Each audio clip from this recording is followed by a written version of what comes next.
والسلام على سيد المرسلين أما بعد فأعوذ بالله من الشيطان الرجيم بسم الله الرحمن الرحيم الصلاة والسلام عليك يا رسول الله وعلى آلك وأصحابك يا حبيب الله الصلاة والسلام عليك يا نبي الله وعلى آلك وأصحابك يا نور الله۔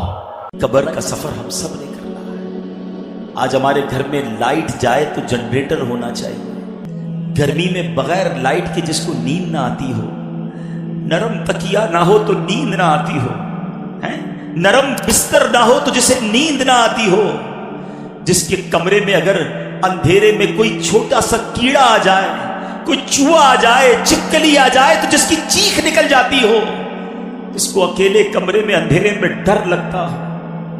ہم جیسا کمزور انسان جب قبر میں جائے گا تو سوچو، وہاں اگر اللہ نہ کرے جہنم کی آگ بھڑکا دی گئی، وہاں اگر اللہ نہ کرے سانپ اور بچھو آ گئے، ادھر تو میرے اور آپ کے جسم پر کوئی کیڑا آئے تو فوراً ہٹا دیتے ہیں۔ اس وقت تو کیڑے ہوں گے تو بھی بندہ نہیں ہٹا سکے گا، وہ دیکھ رہا ہوگا کہ میرے جسم پر کیڑے رینگ رہے ہیں، مگر یہ طاقت نہیں ہوگی کہ اپنے آپ سے اسے دور کر سکے۔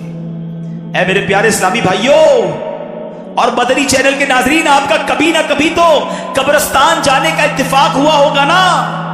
یہ جو قبریں اوپر سے ساری ایک جیسی دکھائی دیتی ہیں، اندر سے ایک جیسی نہیں ہوتی ہیں۔ دنیا میں اگر آپ کسی ایک کالونی میں جائیں، غریبوں کی آبادی میں جائیں تو مکان دیکھ کر پتہ چل جاتا ہے غریب رہتے ہیں ادھر۔ امیر کے علاقے میں جائیں تو کوٹھیاں دیکھ کر سمجھ آ جاتا ہے کہ ان کوٹھیوں میں امیر اور سکون سے رہنے والے رہ رہے ہیں، مگر قبروں کو دیکھ کر پتہ نہیں چلتا۔ دکھتی ساری ایک جیسی ہیں مگر ہر قبر کی داستان جدا ہے۔ کوئی تو قبر میں جنت کی نعمتیں لوٹ رہا ہے، کوئی تو قبر میں جلوہ مصطفیٰ میں گم ہے، کسی کی قبر میں تو جنت کی کھڑکی کھلی ہوئی ہے، کوئی تو اپنی قبر میں نم کا نومت العروس کے مزے لوٹ رہا ہے، کسی کو تو قبر ایسے دبا رہی ہے جیسے ماں گود میں اپنے بچے کو پیار سے دباتی ہے۔ مگر اسی قبرستان میں کوئی قبر ایسی بھی ہوتی ہے پیارے اسلامی بھائیوں، جس میں سانپ اور بچھو اس قبر والے کو عذاب دے رہے ہوتے ہیں۔ میرے آقا نے اس طرح انگلیاں کر کے بتایا، عذاب کی ایک صورت سرور کائنات علیہ الصلوۃ والسلام نے اس طرح کر کے بتائی کہ بے نمازی کو قبر ایسے دبائے گی کہ جیسے پسلیاں ٹوٹ پھوٹ کر ایک دوسرے میں پیوست ہو جائیں گی۔ کسی کو قبر نے چکنا چور کر دیا ہوتا ہے، کسی کی قبر میں جہنم کی کھڑکی کھلی ہوتی ہے، اسی قبرستان میں کسی قبر میں آگ بھڑک رہی ہوتی ہے۔ اشجع الاقرا، حدیث میں اس سانپ کا نام بھی بیان کیا گیا۔ اللہ جس سے ناراض ہو، اشجع الاقرا، اندھا سانپ ہے جو قبر میں مردے کو ڈنک مارے گا تو 70 گز مردہ زمین میں دھس جائے گا۔ یہ عذاب بھی احادیث میں ہی بیان ہوا۔ اے پیارے اسلامی بھائیوں، یہ زندگی تو تھوڑی ہے نا، وہ زندگی بڑی ہے۔ اس دنیا میں کم رہنا ہے، اس دنیا میں زیادہ رہنا ہے، تو پھر کیوں نہ ادھر کی بات کریں۔ جلیل القدر تابعی سیدنا حسن بصری رحمت اللہ تعالی علیہ ایک بار اپنے گھر کے دروازے پر تشریف فرما تھے، وہاں سے ایک جنازہ گزرا، آپ بھی اٹھے اور جنازے کے پیچھے چل دیے۔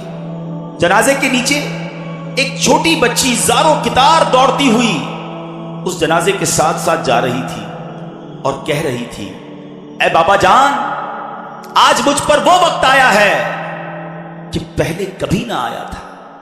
حضرت سیدنا حسن بصری رحمت اللہ تعالی علیہ نے جب یہ درد بھری آواز سنی تو آنکھیں اشکبار اور دل بے قرار ہو گیا۔ دست شفقت اس یتیم بچی کے سر پر پھیرتے ہوئے آپ نے فرمایا، بیٹی تم پر نہیں، تمہارے مرحوم بابا جان پر وہ وقت آیا ہے جو آج سے پہلے ان پر کبھی نہ آیا تھا۔ دوسرے دن آپ نے دیکھا کہ وہی چھوٹی بچی آنسو بہاتی ہوئی قبرستان کی طرف جا رہی ہے۔ باپ سے بڑی محبت تھی، اس سے رہا نہیں جا رہا تھا، وہ قبرستان جا رہی ہے۔ سیدنا حسن بصری رحمت اللہ تعالی علیہ بھی حصول عبرت کے لیے اس بچی کے پیچھے پیچھے قبرستان کی طرف چل دیے۔ جب قبرستان پہنچ کر وہ چھوٹی بچی اپنے والد مرحوم کی قبر سے لپٹ گئی، حضرت سیدنا حسن بصری جھاڑیوں کے پیچھے بیٹھ گئے، چھپ گئے کہ دیکھوں یہ بچی کیا کہتی ہے۔ وہ چھوٹی بچی اپنے رخسار